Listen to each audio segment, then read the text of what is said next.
give people a few more seconds, maybe a minute or two, to trickle in. As you all know, it's a little hard for everyone to get here exactly on time.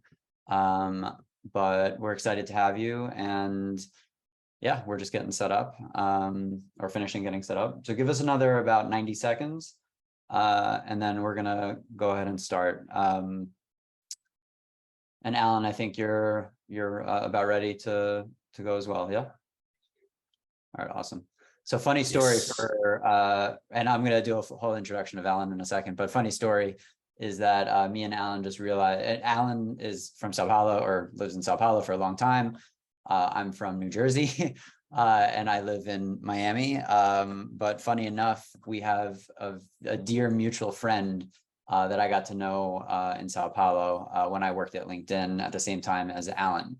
And we were just talking about that and catching up, and it's just funny how small the world is, right? Totally. Yeah, great. All right, so we're at about 3 minutes in, so I think now's a good time to get started. So welcome everybody. As you all know, because you signed up, this is an expert sessions brought to you by Zendesk and TheVentureCity. And this particular session is going to be about mastering B2B sales, best practices for success. And we're in really, really good company because who's going to be co-hosting this and basically driving the conversation will be Alan Schulte, the SMB and startup sales director for at LATAM at Zendesk. So I'm going to do a quick little intro about him so you have a little more context of his background. Before that, I'll introduce myself. My name is Rafael Marcus. I'm the new, I've been here about a little bit over a month, the new marketing director and communications director at TheVentureCity, where, for those of you who don't know, we're a VC fund headquartered in Miami with offices also in Europe and LATAM. And we are just psyched to bring you some really amazing knowledge and content brought to you, like I said, by Zendesk.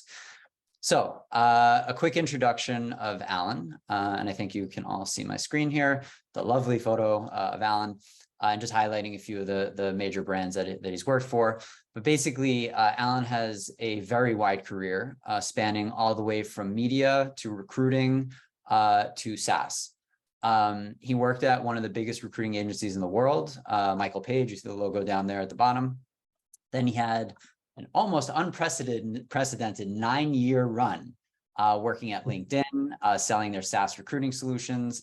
And funny enough, I was mentioned a few minutes ago, I was working at LinkedIn actually at the same time that Alan was there, and we probably crossed paths because I spent a little time in the Sao Paulo office. So a little fun story there. And it's actually not surprising to me that he was at LinkedIn for 9 years. It's an amazing company, great culture.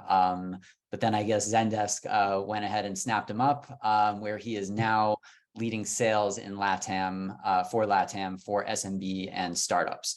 So like I said, we're very lucky to have Alan and very excited to have him drop some really awesome sales knowledge on everybody. So with that, Alan, I don't know if you want to add a little bit to your introduction or not, but I'll stop sharing the screen, and when you're ready, you can go ahead and share and get your deck up there. Anything you want to say? Yeah, let's do it. Sure. Can I just make sure that you guys can see my screen? Yes, we can see it perfectly. Awesome. Wow. Thank you for the amazing introduction, Rafa. So as Rafa said, I have built all of my career over 20 years in B2B sales, going through media, executive search, and have been dedicated to the tech, especially SaaS industry within the last 10 years. And it's been quite a ride. I've had the opportunity to share some of this experience, especially lately when I started leading the sales team for Zendesk, not only for SMB, but also startups throughout Latin America. So the idea for me today is to have a conversation over here. I know that you can't jump on the mic and ask the questions, but I know that Haf is moderating the conversation. So just feel free to send your questions and I'll be glad to go through them, right? Just a How quick do I note, do that? Alan. Yeah, Yeah, so for sure. if you all see, there's a Q&A button at the bottom of your screen. It's probably not the first time you've seen this or been in a webinar on Zoom, but please go ahead and use the Q&A area. And Alessia, our moderator, our host and moderator, or our host, will help me, go through the questions so that I can. Awesome. And I'm going to try to see them as we go, so that if there are any relevant questions happening in the moment, don't feel free, like you have to wait till Q&A. Feel free to jump in, ask the question, and if we can get to it before Q&A, we will. Back to you, Alan. Perfect. Yeah. And the idea, I mean, when we think about B2B sales, it's a broad subject. I mean, there is a lot that we could cover over here, and I assume that you have the largest variety of questions, but I wanted to divide this conversation, or at least this first conversation, into two things, or two main areas. So the first one is for us to give to put everybody in the same page of what's B2B sales all about, right? What to expect when we're assembling a B2B sales area. This is the first one. And the second one is, by the time that we do that, what are the pitfalls? What are the challenges that every single company usually bumps into that we should be aware, so that we're better prepared to overcome them?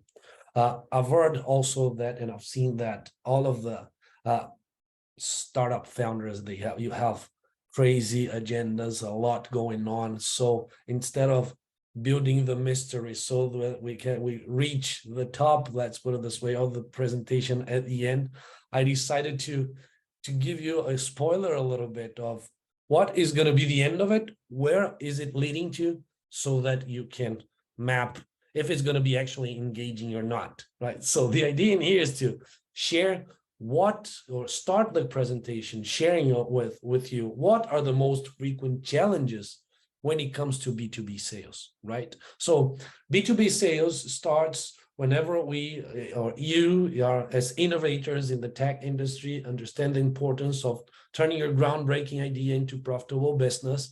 Usually it's, you're very hands-on, you're trying to touch as many aspects of the business as you'd like, but at some point you need to let go. And when I say need to let go, is you go ask for some help, for a specialist that can support you into your go-to-market strategy, and that you can spread the word out of what great solutions and or products that you are selling or you're bringing to the market after you have validated your MVPs, right?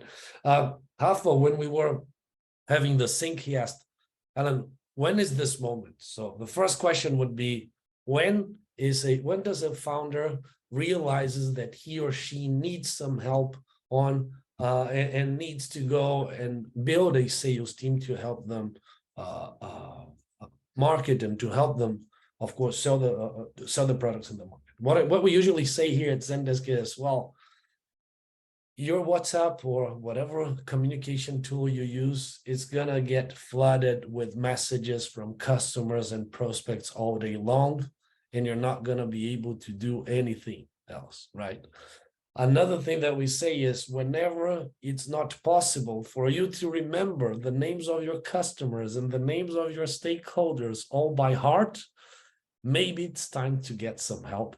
And maybe it's time for you to start building your sales area, right? Because definitely sooner or later, you're going to start losing business. And when we think about the challenges of when starting to assemble this B2B sales area, basically all of the tech industry is, or sales in tech industry is built upon a model called predictable revenue that generated by a guy from Aaron Ross in Salesforce maybe 12 years ago.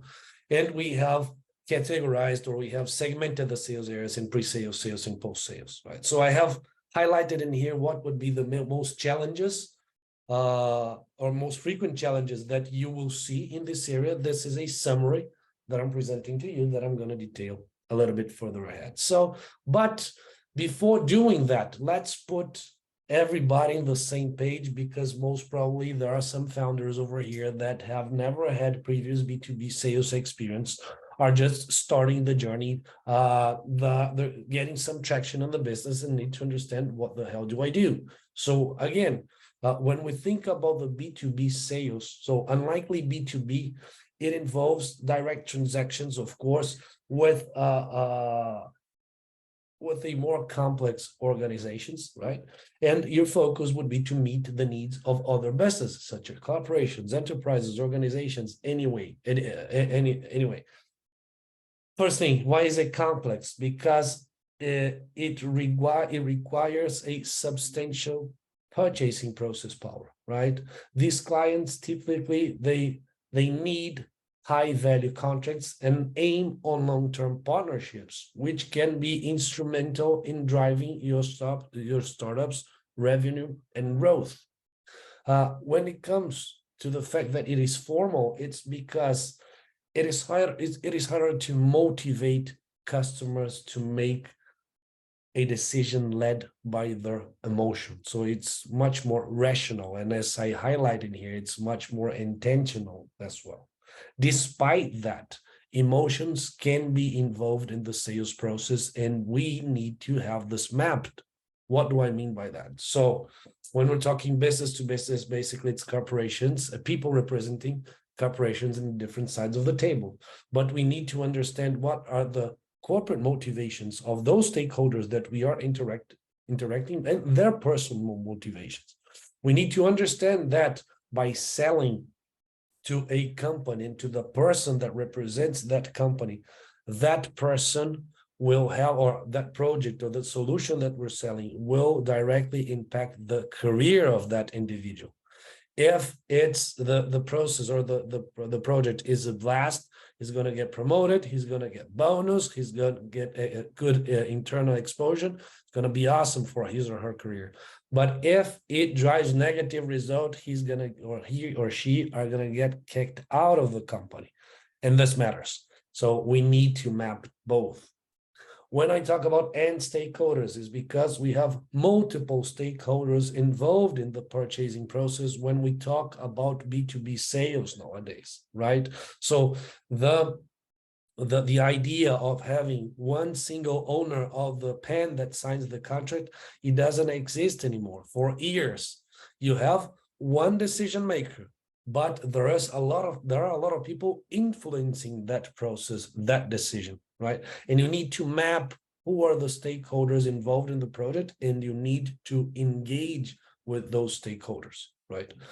And finally, there's I just want to jump in with a question on the stakeholders part. Something from my sales experience that if you've never done this before, or it's relatively new for you, one unexpected thing that I wasn't aware of is that sometimes, not always, you get through all the decision makers, they want to move forward, and then you hit procurement. Maybe, I don't know, now or later, if you can talk a little bit about procurement being usually an obstacle and how to deal with that, because it hit me like a total surprise the first time it happened. And it's usually not very pleasant. So maybe, I don't know if now is the time or later, but just something to think about. Sure. Yes. I mean, of course, when we think about the stakeholders involved in each sales process, it will depend in the industry that you are performing. But when we think about selling to B2B, especially when the companies start to become a little bigger, so you start to talk to mid-market and start to talk about enterprises, there will be a procurement process in place, and there will be a procurement leader. What we need to be aware of at the beginning of the sales process is we need to map what are the steps until we get to the phase that we get the contract signed.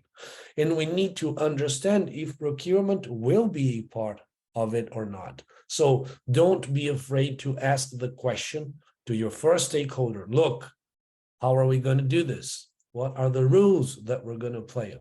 So what are the people that should be involved? What should I be aware at the beginning of the process? And we need to start building relationships with those people, right? Then the idea, many times, so give you my example. this is the last week of the quarter, so it's hectic for all the sales areas, all around companies, all around the world. So basically, my week is going to be talking to procurement guys a lot of the time. What I usually do is when I'm talking to one of my main stakeholders, the question that I ask is, will there be procurement? So, okay, so what I'm going to do is I'm going to present you an offer, which is going to be an offer that still can be reviewed by procurement. So I will leave some space for a final negotiation so that procurement can come in and say that they did their job. Basically, what procurement will do is they will try to push you on discounting, payment terms, financial conditions, more benefits, and so on. So you need to leave something at the table to give it to them so that, again, you involve all the stakeholders in the decision process. Of course, if you are taken by surprise, it's going to be more difficult because most probably you will have used all the tools that you have before. Don't do that. So leave something for the end. This would be recommendation at this point. Yeah, that's great, Alan. Really, really helpful. And just a very quick summary that somebody gave me when I first started dealing with procurement. Someone explained to me procurement's entire job is to get 15% off of whatever you're selling them. So if you're going to be selling and are going to know you're going to hit procurement, just be ready to pad for 15% discount. So that's just my little summary there. But back to you. Thank you. And no worries. And when we think about that, I mean, this is one negotiation skill that we have, which is anticipation of what are the sales cycle steps that we're going to cover, right? To do that, you need to have a clear view of what you can and what you can't offer. So what are the negotiation terms? What are the revenue operations that you have in place? They can be very basic, right? They can, but they need to exist. This is why I mentioned that B2B sales process is intentional. So you map what is going to happen. And if that happens, you already have your plan A, your plan B, your plan C. By the way, so go ahead. Oh, I'm just going to say, and there's actually a really good question related to this. I know there's one about hiring. We'll get to that in a second when Alan goes over the structure. But somebody's Ricardo is asking, when you're selling, do you target all of the stakeholders directly, or do you wait for the champion to introduce them? And is there marketing happening specifically to all the stakeholder profiles? And I don't know if you want to answer those separately because I think they're kind of separate. Sure. But, Yeah. I mean, we're gonna talk a little bit about that when we hit the final part of the presentation. But the answer is yes for all the alternatives, meaning that when it comes to B2B sales, there is no one size fits all strategy. Of course, what you want at the beginning of the sales cycle is to map all of the stakeholders that will participate of that decision. Right? Once you map, you understand how to get to them. Sometimes they will be open to talk to you, and you're going to go straight to the source. You're going to talk to the person that is leading the business, that will have the strategic conversation with you. But at some point, you should, and you have to engage who's going to be the champion, the user, somebody that is going to fight for you on the daily basis and is going to prove the company that your solution is worth it, right? And it's generating good ROI. And when it comes to the marketing campaigns, you will want to communicate to all of those stakeholders at the same time in a customized way. I mean, it again will depend on the level of complexity of solution that you're selling and the complexity of the company that you're selling to, right? So again, you will need to design those strategy. One of the things when we think about, especially outbound sales or the go-to-market, it's crazy nowadays because we're talking about a very ambiguous concept, which is customization at scale, meaning I want to send my message to as many decision makers as I can, but I need to make them receive those messages in a way that really impacts them, and it puts in a context that will generate value to each of them. So marketing and sales, we all, of course, it's been controversial, but we have to work together. Awesome. This would be the context for that. Thank you, And the Alan. last, no worries. Is there another question? Yeah, somebody actually wants to ask a question live out loud. Alessia, do you want to let them open the mic and let them ask? I see Andy has his hand raised. Andy, do you want to go ahead? You got to unmute yourself, or Alessia has to unmute you. I'm not seeing it unmute, so I think it's not working. Alessia, do you know if you can oh, you have to unmute yourself, Andy, apparently. Can you do that? No, sorry. There we go. All right, Andy, what's up? I don't have any questions. Sorry about it. It's click it automatically. Sorry. Oh, that's okay. No problem. All right. Sorry, Nice. Alan. Back to you. No worries. No worries. And I think the final comment that we need to understand is that when it comes to B2B sales process and the fact that it is intentional and the fact that we went through all of the digital transformation process, now the information is fully available to all of our customers.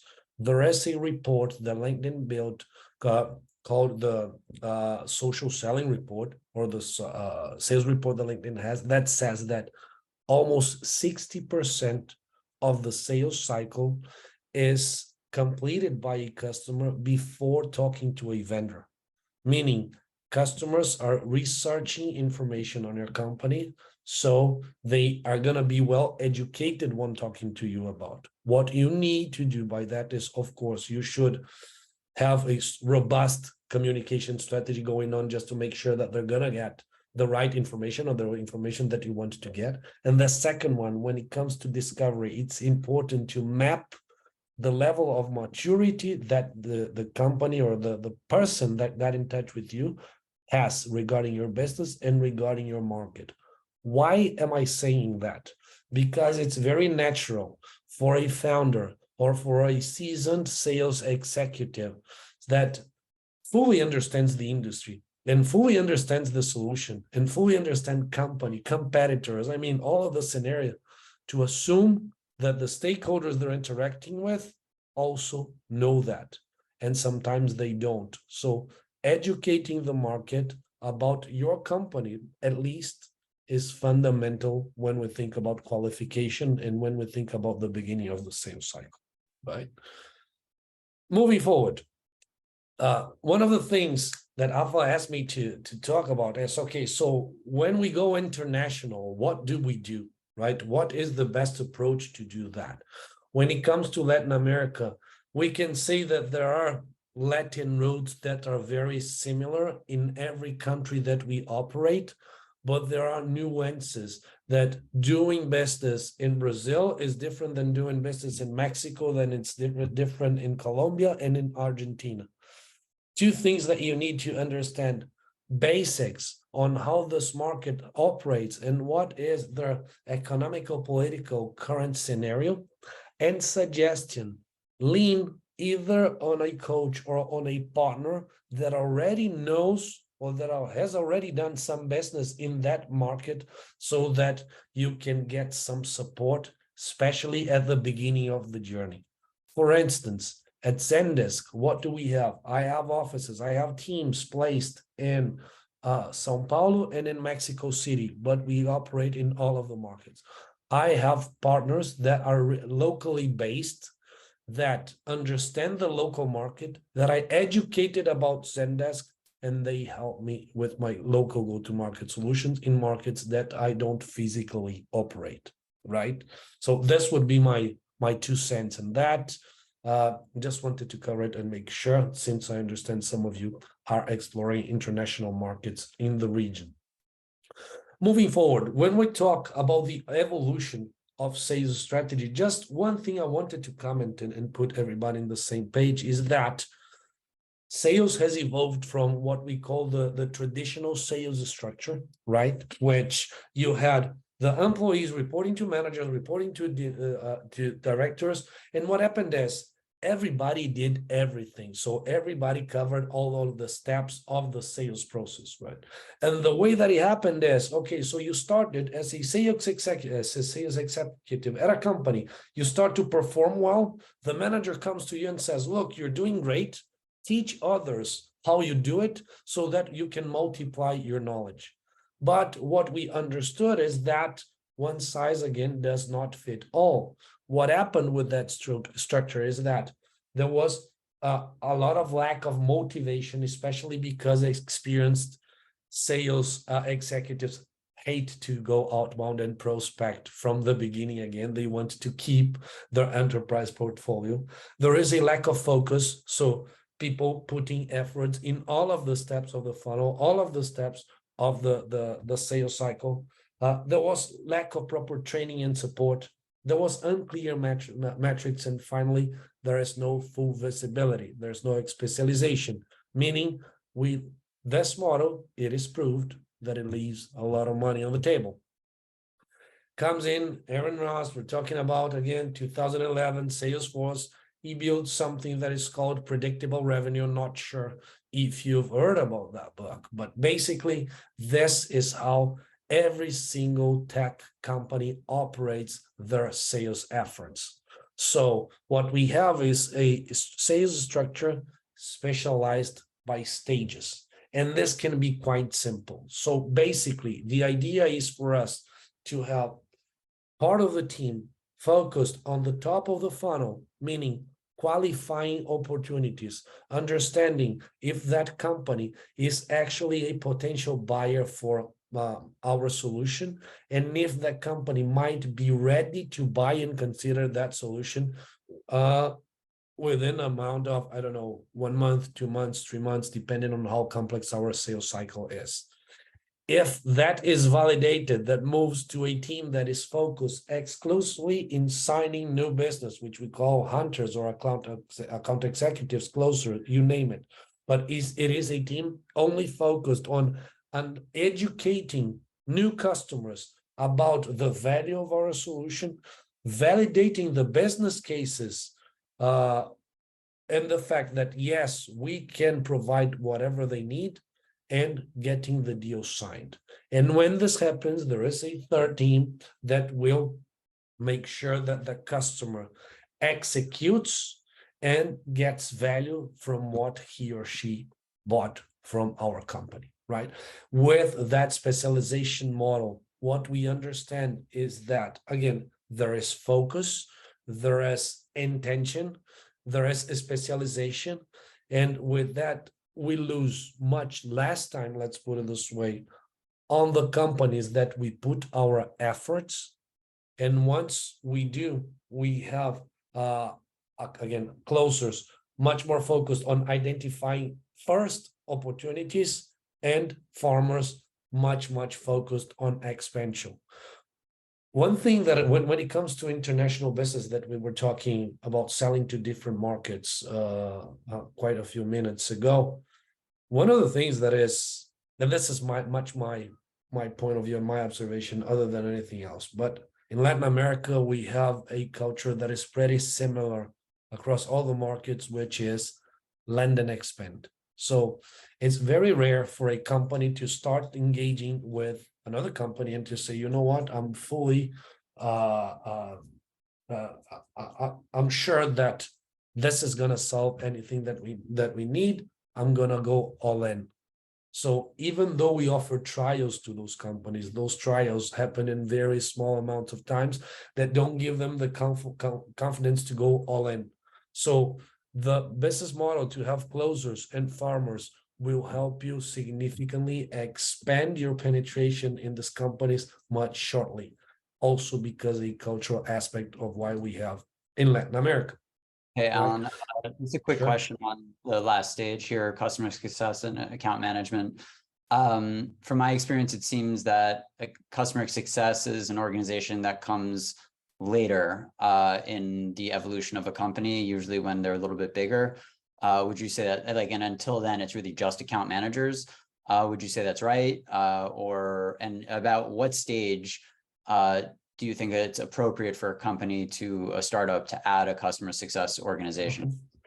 Perfect. That's a great question, right? So when we think about the early stage, the main concern of a company will be to expand the customer baseline. So the number of customers that we have in-house.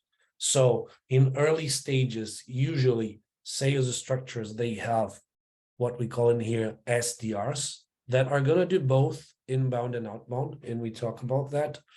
And we're going to have account executives. By the time that we have a more robust baseline of accounts, we are going to start thinking about account management and customer success.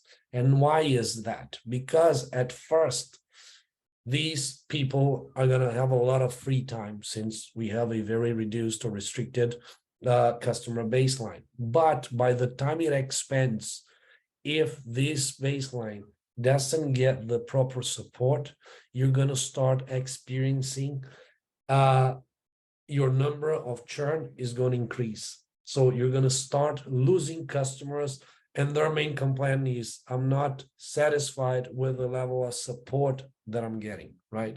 So you're going to need to start investing over here. When we think about investing over here, of course, there are two ways for you to do it. You can build your own team that will provide those customers with customized support, of course, and will build business case much focused on their business needs. Or you're going to be able to start investing on a digital customer experience structure that will at least track and solve the most simple problems that your customers have. And you're going to focus on, again, on retention and reducing the impact on your churn. So this is how it usually evolves, right? And just another question on structure that we had from somebody in the audience. Should the first hire be a junior rep or a senior sales rep? And I guess this is, still a pretty early stage, moving from founder-led sales to non-founder-led sales.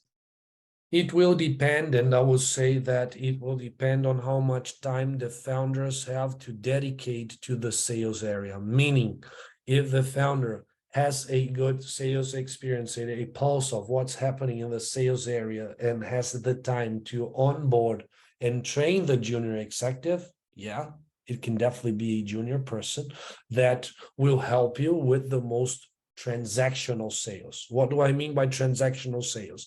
Educated customers that come from inbound that already understand a little bit how your product works or your solution works.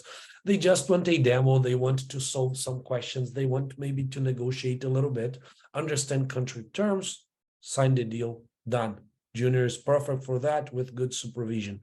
If you're willing to, or if you want to navigate through a more complex market with larger customers, with harder competition and so on, and you don't have a lot of time to dedicate to sales, you will need some kind of experience in that area to drive more business, right?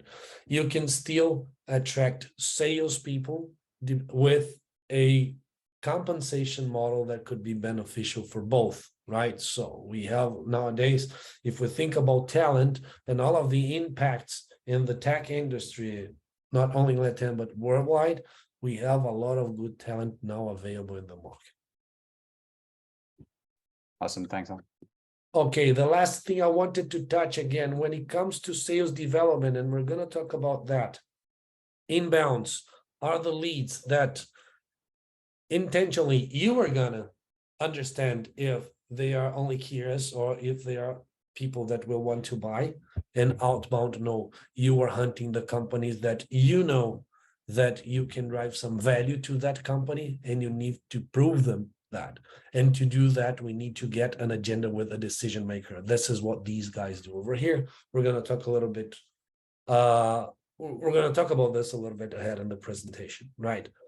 When it comes to prospecting, and this is something super interesting. So inbounding and outbounding, it should be, or it seems super simple. So inbounding is what you advertise about your company, and then you are driving those leads or those customers or so on to understand more about the company itself. So meaning there is a very good chance that when inbound leads come, they have already some level of education, right? As we usually say, I mean, inbounding is not like something that you're selling to the company. It's more like the company buying from you. because they were impacted. They educated themselves a little bit throughout the process. They want to solve some questions and get the deal signed. What happened during pandemic is the fact that, and especially in the tech industry, because of all the digital transformation that we went through, inbounding worked a lot, and it provided all of the leads that tech companies need, or most of the tech companies need, to get to their numbers. What I mean by that is that nowadays we still have some, we inherited a culture nowadays, especially within the SMB, of salespeople with that type of experience, a lot of inbounding. So, okay, I'm gonna perform a demo, I'm gonna solve some questions, I'm gonna send you the order form, and you're gonna get it signed. With the current challenging market configuration that we have, outbounding has become crucial. So you need to go after your customers, right? So you need to understand who you can drive the value, what is your ICP, and how to educate that ICP and convince them to prioritize your solution. These are completely different sales methodologies and sales initiatives, but they need to be combined, right? For nowadays, for a company to be successful in the market, this company has to have a very good and a very strong outbound strategy defined. Otherwise, if you depend only on your inbound, there is a good chance that you're going to struggle a little bit, especially at the beginning. What usually happens is that you're going to get a lot of volume from here, and you're going to get a lot of quality from here when you combine those two strategies at the SDR stage that I have mentioned. Right? Hey, Alan, And we got a question just real quick. So Matthias is asking, in a healthy pre-sales organization, what percentage should you aim of deals coming in from outbound or inbound? This mix, it varies a lot, right? And it depends on the level of maturity of the company, the level of maturity of your brand, the uniqueness of your product, and so on. But I would say that the more outbound sales you have, the healthier is your sales area.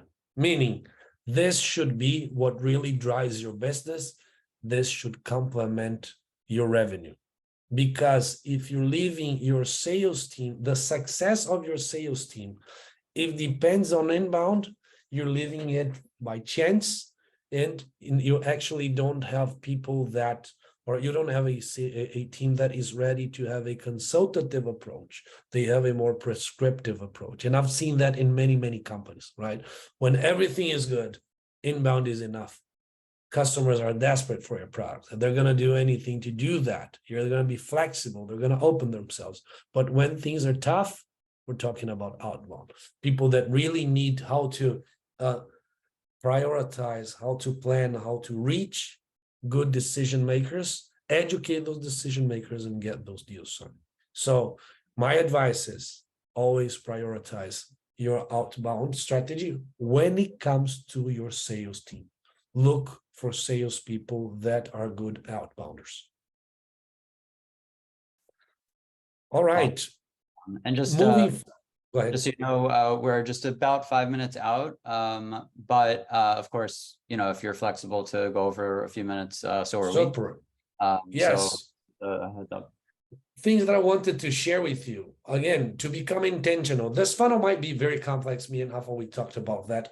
What you need to think. Well, sales is all about the funnel. So it's all about how much effort I put at the top of the funnel and how much revenue I'm going to get at the end of the funnel. When you are at the early stage, what do you need to think? Where you need to focus? First thing is how many leads I am putting at the top of the funnel, and how many of those leads I am qualifying, meaning, well, out of the companies that I have investigated, either outbound or inbound, how many became opportunities, right? Out of those opportunities, how many have advanced at a stage of a proposal, and how many have I lost along the way?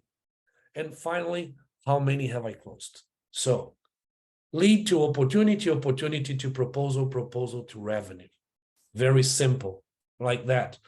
This is going to give you the first metrics that you have. So out of the leads that I identify, how many I have actually converted, out of the money I thought I would bring, how much money did I actually bring? And out of the time I thought I would take to go through this path, how much time did I actually take? And you're going to learn and you're going to start playing with those KPIs in order to build your sales excellence, right? Pretty straightforward. When we start the sales area, what are the non-negotiables and the nice to have? So what are the things that you need to have when you think about that?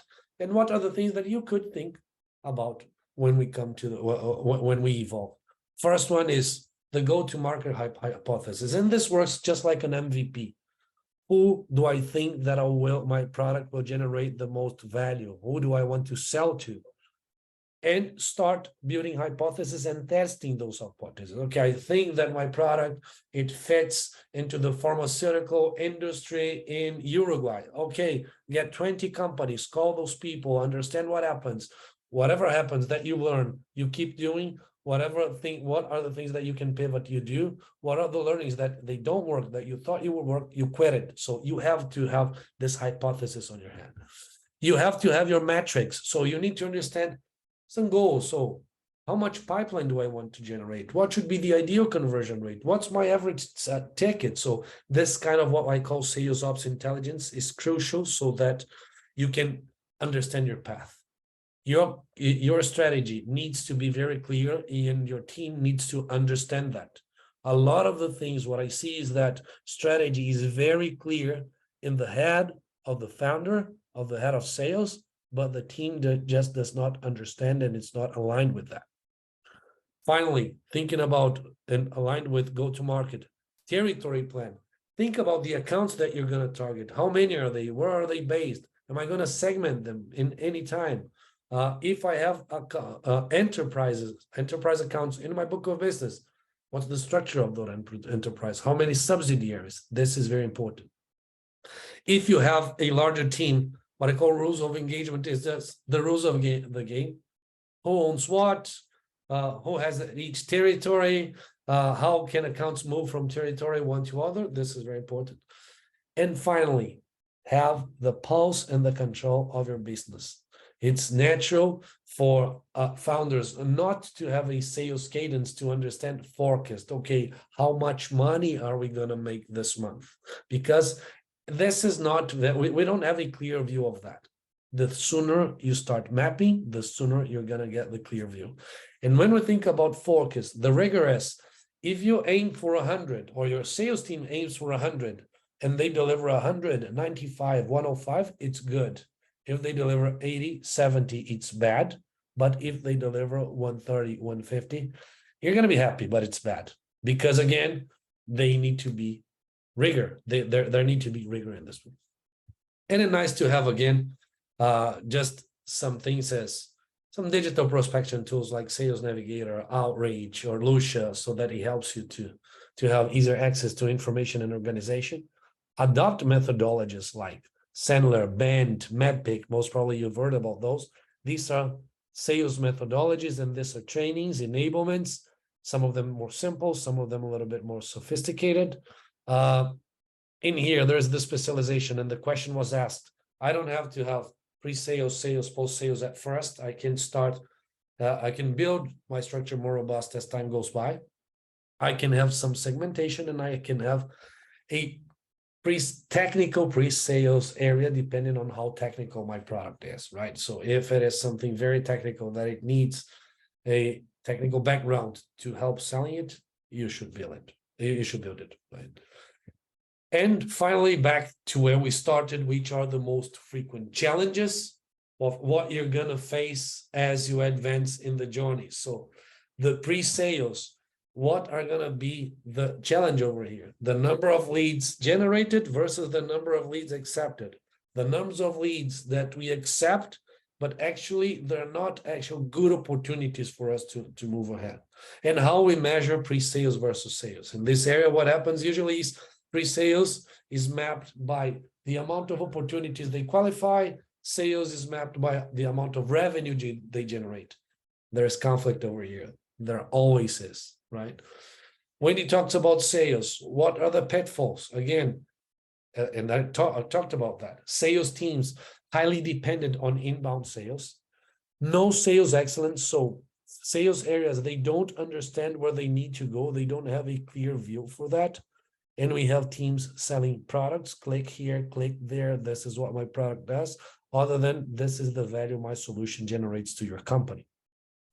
And when we have post sales, the challenges are the handover. So this person sold the opportunity. When they're going to pass this so that the relationship continues, there's some friction over here.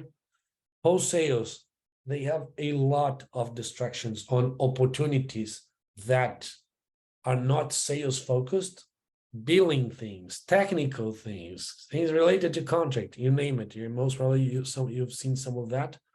And finally, their ability to do cross-selling, so selling other products that you have in portfolio, or upselling, selling more of the products that the current customer has acquired, right? This is very fast. I know this is again introduction to B2B sales. It's just some hacks over here. Again, I lead startups at Zendesk. I've been talking to startups all day long. This is what I do. If you want more, maybe to share some best practices, to get some advice, to ask some questions, feel free to reach out, email, LinkedIn works very well. I'm here for you. I know that we have used all of the time that I have, but if you have, I have some more minutes, happy to be here for a Q&A. We are in extra time here, and thank you, Alan, for being flexible. The presentation is great. I think that's why we're going over, because there's a lot of really good questions. So I just have one more here in the Q&A, unless somebody else throws another one in. But Ricardo's asking, how do you implement the cadence on execution? He says they have everything aligned and under control up to the proposal, but after that point, the lead takes control, and it's very hard to forecast the closing date. Interesting. So let me rephrase that. So everything is mapped until they send the proposal. The lead says, okay, I'm going to take a look at that and I will get back to you with an answer. I don't know when. Is that correct? Yes, I think so. Okay. Okay. No, perfect. Yes, that's very interesting, because building urgency at the end of the negotiation is crucial. So you need to anchor your proposal to something which will generate a deadline that the customer has to give a yes or no answer. This could be something as simple as a due date for the proposal. This proposal is good through the end of this month. If by the end of this month we don't have an answer, we will need to go through the negotiation process again, right? Another thing that usually happens, this is very, very common, is that we tend to go through all of the sales cycle with a champion or with a final user, and not with the decision maker. And at some point, especially at the beginning of the sales cycle, this person says, you know what, I'm the one that is going to be handling this because the director has asked me to, and I'm going to be moderating the conversation with them. And everything goes fine until we present the proposal. Actually, the director most probably has no or very little visibility that this is going on, meaning this is not a priority for the director. And your champion is there trying to get an agenda to pitch your solution the way that he or she will pitch it. He is not getting the agenda. He's not being able to drive urgency to the project that he or she might think it's very important. So you're left in the dark. So you're just hoping that that works, right? And here's a slide that I like a lot that by chance is in this presentation. Hope is not a strategy when we think about sales. So if you are at that stage, look for other stakeholders without fear or any concern that this might compromise your sale. Most probably it will not, and it will help you to get to a yes or no answers, right? If you are struggling to get an answer for a proposal that it's sitting there for a long time, there is a good chance that the answer you're going to get is no, or not now, and you will need to go back some stages in the sales cycle and start engaging more senior stakeholders in this process. Right? This is what you're struggling with. It's very normal when it comes to the to B2B sales structures and the challenges that we face. Awesome. Thank you so much, Alan. We actually have a couple more questions, but I think we're really tight on time. We want to get you out of here so you can go back to your day. So Santiago and Andres, thank you for the questions. We'll try to shoot those over to Alicia and have her direct them to the right place. But I just want to thank you, Alan. I want to thank all of our guests for attending. We hope this was really valuable and insightful for you. And if you have any further questions, like for those who we didn't get to in the Q&A, or if something comes up later, as Alan said, you can reach out to him via email or his LinkedIn profile. Or if it's easier, you can feel free to reach out to Alessia at TheVentureCity. She just put her email address in the chat. So take a look at that, copy and paste it. And if, for any reason you have trouble finding Alan or anyone else, you can go through us and we're happy to direct you. So Alan, thank you again. And we hope to have you back sometime soon. Sure, happy to do that. It was great talking to you. Feel free to reach out if you need anything. I'm here. Take care. See ya. Thank you. Bye, everybody. Cheers.